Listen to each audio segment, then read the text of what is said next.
안녕하십니까, 핫쌤입니다. 이번에 다루고자 하는 내용은 평균과학입니다. 여러분들은 중학교 때부터 평균에 대해서 공부를 해왔죠. 너무 쉽죠. 근데 쉽지만 더 빨리 정확하게 판단할 수 있는 무엇인가를 찾자는 겁니다. 평균은 누구나 알고 있죠. 관측 대상자 수분의 전체 합이다. 알고 있는데 이런 교과서적 방식으로 접근하면 시간이 많이 걸립니다. 그러면 시간을 줄이는 게 우리의 당면 과제. 그러면서 정답률을 높이자는 게 핫쌤의 제안.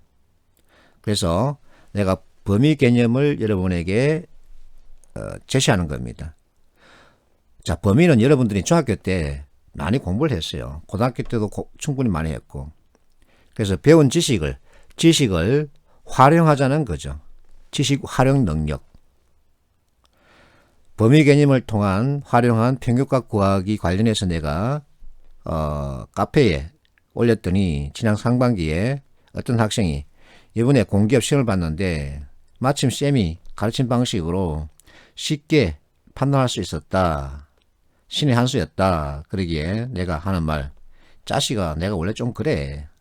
이렇게 웃으면서 말한 적이 있습니다. 그래서 이와 같은 것을 지식 활용형이라 그럽니다. 지식 활용. 학교에서 여러분들이 20년간 공부한 내용을, 지식을 활용해서 현실의 상황에 맞게 대응하자 이겁니다. 지식 활용 대응. 이게 NCS입니다. 지식을 암기하자는 게 아니라 그동안에 익혔던 지식을 활용해서 문제 해결에 대응하자. 이게 바로 NCS가 요구하는 겁니다.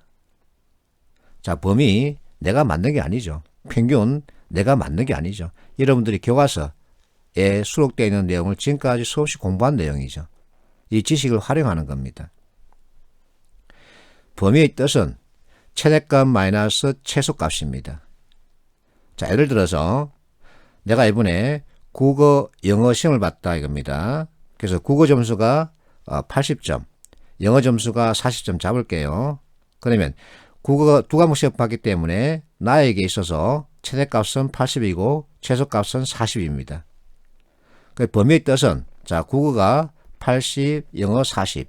그래서 빼기 최대값 마이너스 최소값이기 때문에 빼면은 40이죠. 자, 이게 범위값입니다. 그러면 이 개념을 평균을 산출하는데 활용하자는 거죠. 자, 평균은 관측 대상자 수 n분의 점수 합계입니다. 자, 그러면 여기서 관측 대상자는 최소값과 최대값이죠. 따라서 둘. 여기에서 계산한 값은 범위 계산한 값은 바로 40입니다. 그러면 여기에서 내가 하고자 하는 방식으로 계산을 하면은 이 계산법에 의해서 20이 나오는 거죠. 자, 이 20이 최소값과 최대값의 중간이라는 겁니다. 자, 평균을 관측 대상자 수로 나눈다는 얘기는 어쨌든 간에 중간을 찾아간다는 얘기예요. 중간을. 그래서 이 점수 분포에서 평균은 40에서 20을 더해주고 80에서 20을 빼주면 만나는 놈이 평균이라는 얘기죠. 이 범위의 개념을 활용할 수 있으면 다음 시간에 할 겁니다. 그 어려운 가중치 문제를 정말 눈 감고 풀 수 있습니다. 또 실제 자료 해석에서 가장 많이 활용되는 개념은 범위예요. 내 전공이 통계학입니다. 자료 해석에 제시되는 지문은 통계표 아니면 그래프입니다. 통계표가 차지하는 비율은 거의 90%예요. 결국은 통계 지식으로 읽어야 합니다. 자, 자료 해석에 가장 많이 활용되는 개념은 범위예요. 그래서 범위를 잘 이해하고 있으면 쉽게 접근할 수 있다 이거죠. 이번에는 평균에 대한 얘기를 하는 겁니다. 그러면 실제 예시 문제 가지고 문제를 풀어보자 이겁니다. 자, 코렐레이션 문제인데 여기에서 평균 부채 비율 3번, 선택지 3번에서 평균 부채 비율 90% 미만이야. 그 부채 비율입니다. 10년간 평균을 구하라는 얘기입니다. 그럼 여기서 보니까 90이 여기에 있고 또 100이 있고 61이 있고 90 미만이라는 것을 갖다가 판단해야 된다는 얘기죠. 실제 이 데이터에서는 이미 190 이상에 해당되는 100 단위 숫자가 다수 분포하기 때문에 이게 틀렸다는 것을 갖다가 직감할 수 있습니다. 근데 이제 약간 의심스럽다.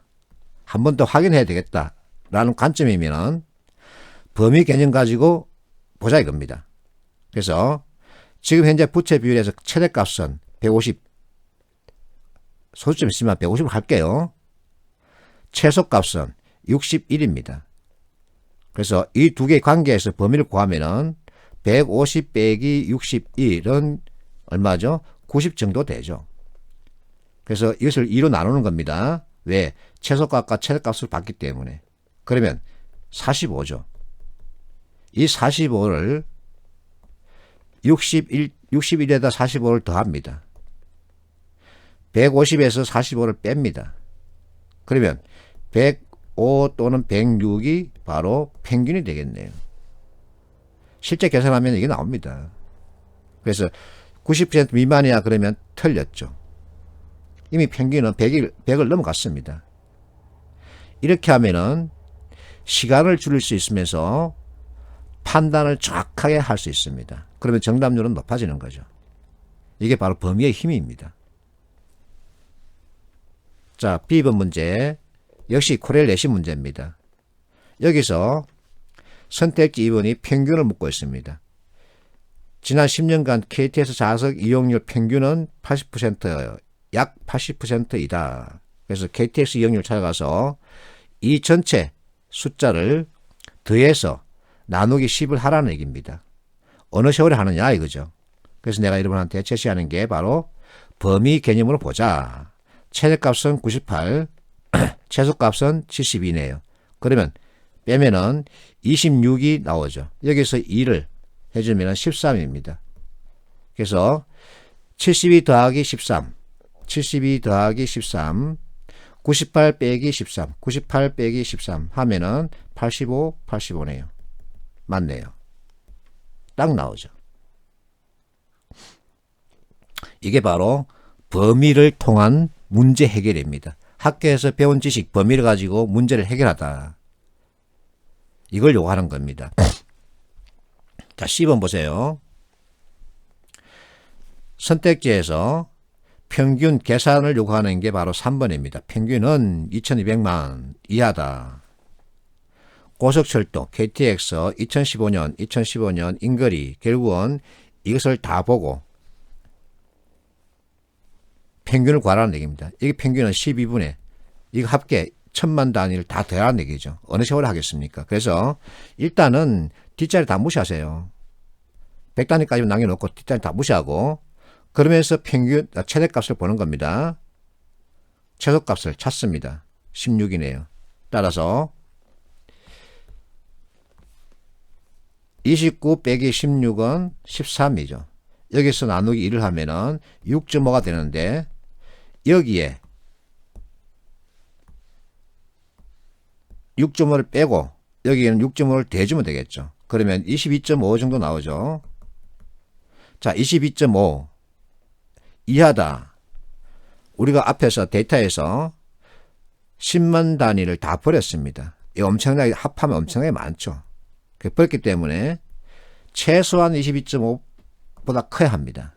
근데 여기서는 22.5 이하라고 했죠. 그럼 당연히 틀린 거죠. 이렇게 접근하자 이겁니다. 그러면 쉽고 정확하게 판단할 수 있습니다. 제일 중요한 것은 시간을 아낀다는 거죠. 여러분들이 원하는 바. 근데 여기서 주의할 점이 있습니다. 점수 분포, 데이터 분포가 들쭉날쭉한 경우는 평균 값을 구할 때 범위 적용이 안 됩니다. 이거 주의해야 됩니다. 어느 정도 그런 형태를 보이고 있을 때 적용 가능합니다. 결국은 편차에 대한 얘기죠. 편차의 뜻은 평균에서 떨어진 정도입니다. 평균 떨어진 정도. 자, 평균에서 이렇게 떨어진 정도. 자, 이것은 평균 떨어진 정도가 들쭉날쭉하죠. 그러나 이것은 그런 형태를 보여있죠. 이것은 적용 가능합니다. 이것은 적용하기 힘듭니다. 왜? 어쨌든 간에 확률 개념입니다. 확률. 확률상 범위 개념 가지고 보면은 정확도가 높다. 높을 확률이 높다 이겁니다. 그래서 적용되지 않는 경우도 있다. 그래서 그 언제냐 하면은 너무 심하게 들쭉날쭉할 때는 적용이 안 됩니다. 요거 주의를 해주면 되겠죠. 자, 쌤 전공이 통계학입니다. 여러분들이 보고 있는 자료 해석의 문제의 지문 형태를 차분히 보십시오. 지문의 형태는 통계표 아니면 그래프입니다. 물론 텍스트가 들어가 있는 정보도 있습니다. 크게 이제 통계표 아니면 그래프. 그 중에서 통계표가 차지하는 비율은 90% 이상입니다. 결국은 통계 지식 가지고 읽으라는 얘기예요. 그냥 더하기 빼기 계산하는 게 아니라 어느 정도 통계 관련 지식을 가지고 접근해야 합니다. 그렇다고 해서 어려운 통계 이론 전부 다 동원해야 되느냐? 그렇지 않고 가장 기본적인 거 평균, 중위수, 최빈수, 범위, 편차, 표준편차 요 정도만 가지고 개념만 가지고 들이대는 겁니다. 그러면 쉽고 정확하게 답을 고를 수 있습니다. 그게 바로 지식 활용 능력이라는 겁니다. 지식을 활용하는 능력, 대응 능력. NCS는 이걸 요구하는 거죠. 자, 평균을 구하는 것은 누구나 할 수 있습니다. 단 시간이 많이 주어져 있을 때 가능한 얘기죠. 그러나 우리에게는 그렇게 시간이 많지 않습니다. 그러면 평균에 대한 판단 빨리 하기 위해서는 범위 개념을 활용해 보십시오. 범위는 여러분들이 중학교 때 공부했습니다. 자료 해석에는 범위 개념이 가장 많이 쓰입니다. 그래서 범위 개념만 알면은 다음 시간에 할 겁니다. 여러분들이 어려워하는 가중치 문제 그냥 눈 감고 답을 찾습니다. 범위 개념만 활용할 수 있으면 지식 활용 능력을 요구하는 겁니다. 수고했습니다.